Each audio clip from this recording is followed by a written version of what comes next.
What if you lived in a town where everyone was happy, a place with no crime, no conflict, no questions? What if you found the perfect community, a place called Havenwood? And what if that peace was built on a lie so deep it threatened to tear everything apart? This is a story about that deceptive stillness, the kind of calm that papers over a town's darkest secrets and breeds a quiet, unspoken anxiety. I first heard about Havenwood from another filmmaker. He called it the town that time forgot, and that forgot itself. On the surface, it's a modern utopia. Perfect houses, pristine parks, and a community that runs with an almost unnerving efficiency. They grow their own food, teach their own kids, and claim to have zero unemployment and zero crime. It sounded way too good to be true. And for a documentary filmmaker, too good to be true is what I live for. I came here to film a story about a new way of living. I spent that first week capturing idyllic scenes, kids playing in the street after dark, neighbors leaving doors unlocked, the gentle hum of a town in perfect harmony. You could feel the peace, but it wasn't the peace that comes from relaxation. It was the peace of rigid control. The calm here feels manufactured. It's in the way conversations halt when you walk into a room, the way smiles don't quite reach people's eyes, the way certain topics are met with a polite but firm silence. This isn't tranquility, it's the quiet pressure of a shared secret. The thing that kicked it all off wasn't some dramatic discovery, it was small. I was interviewing the town librarian, Eleanor, about Havenwood's founding. She was warm, friendly, right up until I asked to see the town records from the winter of 1958. Her posture changed, just a little, a stiffening of her spine. With that same placid smile, she told me the records from that entire year were lost in a small archival fire. A fire that conveniently only torched the records from that one specific year. Nobody else I talked to had ever heard about a fire. Later that day, an old man tending his garden saw my camera and waved me over. His name was Arthur. He had kind eyes, but they were clouded with a sadness that felt ancient. He told me I was wasting my time filming the perfect tomatoes and the perfect people. He leaned in, his voice a dry whisper. They traded the truth for peace, he said. Ask them about the Bell of Atonement. Ask them why it doesn't ring anymore. The Bell of Atonement. It wasn't in any of the town brochures. When I asked Eleanor about it the next day, she just said, some things are best left in the past for the good of the community. It was a non-answer, a polite brick wall. But Arthur's words, in Eleanor's denial, those were the keys. They unlocked a door I wasn't even sure was there. The real investigation had just begun. The mystery of 1958 and the Bell of Atonement became an obsession. The official history of Havenwood is all pioneers and prosperity. But the unofficial history, the one people whisper and then immediately deny, was so much more compelling. Every time I tried to access historical records, I was met with polite roadblocks. Digital archives were password protected, physical records were being processed.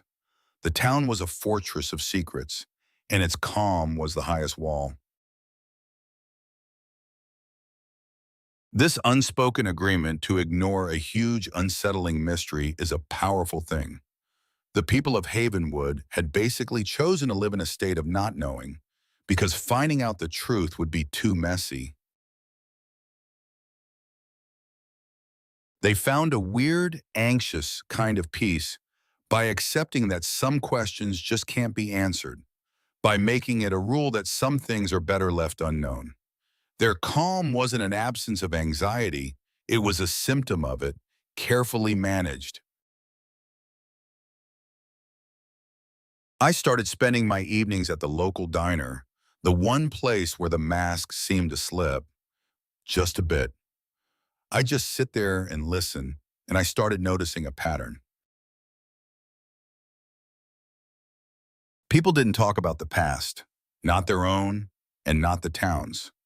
It was a community living completely in the present, in a constant loop of planting seasons and town festivals, with no yesterday to learn from and no tomorrow to really plan for. The breakthrough came from a young woman named Clara. She was part of the first generation that had internet access before the town's filters got so sophisticated. She found me after watching me try to interview her grandmother, who had shut down my questions with a look of pure panic. Clara met me by an old quarry, a place kids were forbidden from going. They don't talk about it, but we feel it, she told me. It's like a ghost in the machine. This pressure to be happy, to be content, to not ask questions. She explained that every kid in Havenwood is taught the four pillars: community, labor, peace, and acceptance. That last one, acceptance, was everything. Acceptance of the rules, acceptance of the silence. She told me the stories she'd pieced together from whispers in forbidden online searches. In the brutal winter of 1958, the town split. The founders, a group of idealists escaping Cold War paranoia, had a major disagreement. One faction, led by a man named Josiah, believed their survival depended on absolute isolation and purity. The other side argued for more openness. Josiah's group won, but one was a gentle word for what happened. The other families didn't just leave, they vanished. From the records, the photos, from memory itself. The Bell of Atonement, Clara whispered, was put up by the losing side. It was supposed to ring every single day as a reminder of the debate, of the questions that a just society should never stop asking. After that winter, it never rang again. Armed with Clara's story, I went to the mayor, a direct descendant of one of the founding families. I didn't accuse him. I just laid out what I knew piece by piece. The missing records, the Bell of Atonement, the families erased from history. We sat in his perfectly neat office, a grandfather clock ticking loudly in the corner. For a long time, he just stared at his desk. The calm in the room felt immense, heavy, like the pressure before a storm breaks. "You call it a lie," he finally said, his voice steady. "We call it a foundation. We call it survival." He explained that in 1958, the community was about to collapse. The debate had turned bitter, even violent. So Josiah and the other founders made a choice. They believed they were protecting a fragile dream from the messiness of human nature, our jealousies, our ambitions, our tendency to argue. They chose to cut out the disease of dissent to save the whole body. The other families weren't murdered, he insisted. They were exiled, thrown back into the world they'd run from, with their names erased to stop their dissenting ideas from ever taking root again. "The calm you see," he said, looking right at me, "is the product of a terrible, necessary choice. We traded questions for peace. We traded individual truth for collective harmony. And we live with that choice every day. The silence isn't a lack of memory. It's our memorial. It is our atonement. He wasn't a villain. He was just a man burdened by a legacy, a priest tending a flame he didn't light but was terrified to let go out.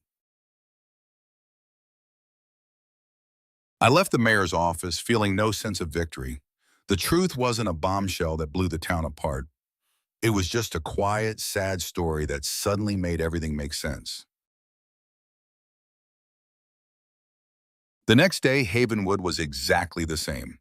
The gardeners tended their perfect tomatoes. The children played. The smiles were still there, polite and a little distant. But now I could see the strain behind it all. I could see the effort. I understood that this whole community was a performance. Their calm isn't a state of being, it's a full-time job. It's like holding a painful yoga pose forever. They've given in to the discomfort of not knowing, and they've decided to call that feeling peace. Arthur, the old man who first pointed me toward the mystery, saw me packing up my car. He just nodded slowly. Now you know, he said, our peace is a quiet, shared delusion. We're all just keepers of a secret we pretend doesn't exist. I came to Havenwood looking for a utopia. Instead, I found a ghost story. But the ghost isn't a spirit, it's a question that was silenced 70 years ago and has haunted every moment since. The calm of Havenwood is real, but it's the calm of a held breath, not a relaxed sigh. It's a community that chose to live inside a question, but made it a crime to ever speak it aloud. The founders of Havenwood wanted to build a perfect world, free from the chaos of human nature. But in trying to achieve perfection, they made a critical mistake. They thought that peace came from eliminating questions and smoothing over the rough parts of history. What they built instead is a beautiful, tranquil prison, a place where the most human part of us, our curiosity, our need for answers, our right to question everything, has been labeled the enemy. Leaving Havenwood, I was left with this deep sense of unease.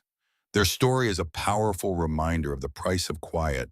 It makes you wonder how many of our own communities are built on silences. What unanswered questions are we all agreeing not to ask just for the sake of a quiet life? The calm is comforting, but what truths are we sacrificing to have it? If this story resonated with you, subscribe for more journeys into the hidden corners of our world and the mysteries that lie just under the surface of everyday life. Join the investigation